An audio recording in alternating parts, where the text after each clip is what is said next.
Hello and welcome back, and that is right. Today we're going to be comparing this, the F2-423 from Terramaster, against this, the Synology DS723. I'm going to give you 5 reasons to go for the Terramaster and 5 reasons to go for the Synology, and I'm going to do it as quickly as possible.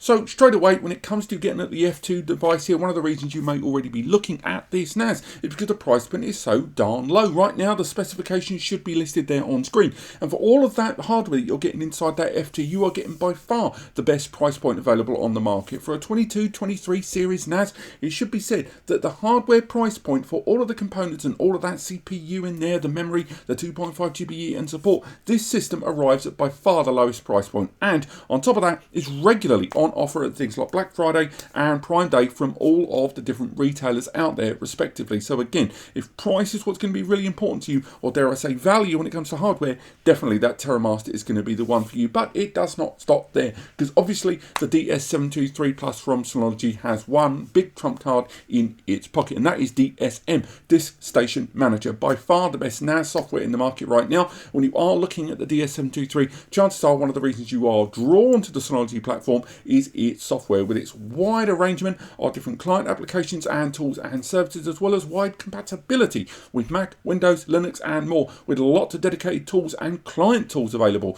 From everything from Amazon Fire TV to mobile applications, there is a huge dense arrangement of first-party tools and services rolled in. They're included with the Synology purchase, and that doesn't stop there. With a huge variety of first-party tools, from everything to surveillance to VMs, designed to replace third-party tools and remove your over-reliance on the cloud platform, Synology and its software makes up a huge part of why the DS723 may be the NAS for you. But back to that Terramaster there, and it's worth highlighting another advantage it brings to the party, and that is the M2 NVMe bays on board, because these M2 NVMe bays on there can be used for both caching and storage pools. Now, I know a number of you are immediately going to highlight that that is indeed possible on the DS723. Indeed, that and the 923 Plus are the first NASes to arrive with support of this feature. However, although it is possible on the Synology now, it's one of the few that can do it, you can't boot the system from it, you can't really use it for dedicated app space at this time, whereas on the Terramaster,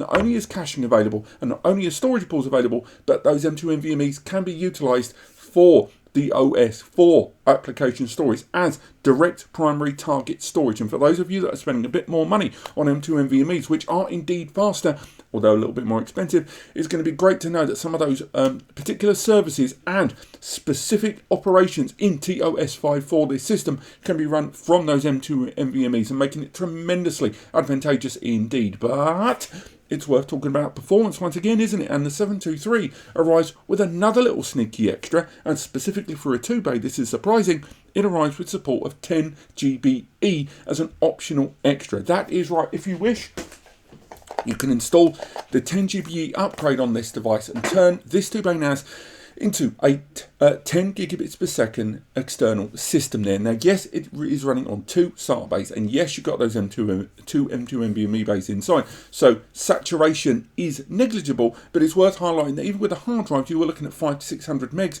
with particularly high-end hard drives, probably capping lower towards the 450 mark. And with the M2 NVMe's, we've done extensive testing on it and the 923, and it was able to fully saturate that. Even if those M2 NVMe bays are restricted at 3x1 currently, it's worth highlighting that it is still able to saturate that external 10 GBE connection if you choose to go down that road, while simultaneously allowing you to use the primary M2 gigabit Ethernet ports that this system arrived with. But back to the Terramaster, we can talk about things about scaling, upgrading, changing, and one of the adaptive things this system can do, and again, this isn't really officially supported, is the fact that you can install TrueNAS on this if you choose to. There's a USB inside there that contains the initialization of the TOS software, and you can pop that out, stick in a new USB with the bootable image file for TrueNAS Core and TrueNAS Scale, and run that great ZFS open source platform on this Terramaster NAS. Once again, not really officially supported by Terramaster there, and I'm not sure where you'll stand on your warranty if you do it, but for those of you that are looking to get into TrueNAS, but you don't want to go to the trouble of building your own server, or at least building a system or a desktop computer that is server 24/7 ready, it is a great way to get affordably into TrueNAS with a pre-built turnkey system. However, going back, When it comes to pre-built, it's worth highlighting the Synology 723 is by far the better designed of the two systems. Now, you know, aesthetics and choice and how things look and the beauty of things, hello, is completely in the eye of the beholder. But it has to be said, when it comes to noise generation, when it has to be talked about ventilation, when it has to be discussed about the overall construction, the 723 seemingly has had more time and effort put into its design. With the slightly more dated design there on the Terramaster, the Synology is just a little bit more pleasing on the eye. And I think that most users would agree that the construction of the 723, just arguably with the ventilation on the sides there and the Synology logo, with the angled ventilation bays there on the front and the fan on the rear being built into the device that can be swapped out with a silent fan, it's just a better designed device overall. But we bring it back, talking of design, talking about architecture, talking about things that the brands have thought of.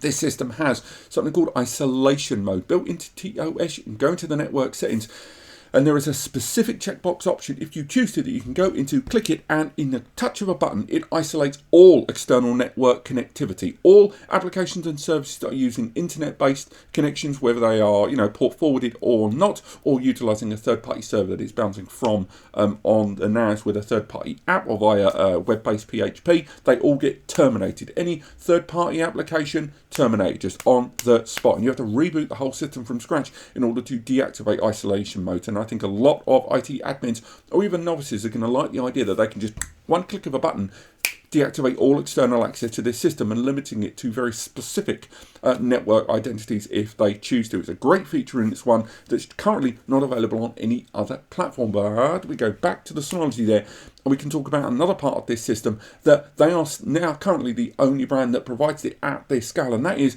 that the system arrives with ECC memory, error code correction memory there. Now that is memory there that as data is passed through it during write operations and you're, you know, archiving for the warm or cold storage, what happens is, as the data enters the memory, a kind of snapshot, a parity, a blueprint is taken, held on an additional area of the memory constantly, and as it exits the memory, just before it does, it is compared against that image that was taken. And if there are any inconsistencies, irregularities, the memory then repairs it to its original state, and and then allows it to pass into the system. This allows the avoidance of things like bit rot or inconsistencies in your data that may not be noticed for days, weeks, months, or years down the line when there's nothing you can do about it. And although the F2 does arrive with support up to 32 gig of memory officially, it still doesn't have support of that ECC memory. So again, Synology have really thought long and hard about that and including that in their system. But when it comes to the Terramaster, it's worth remembering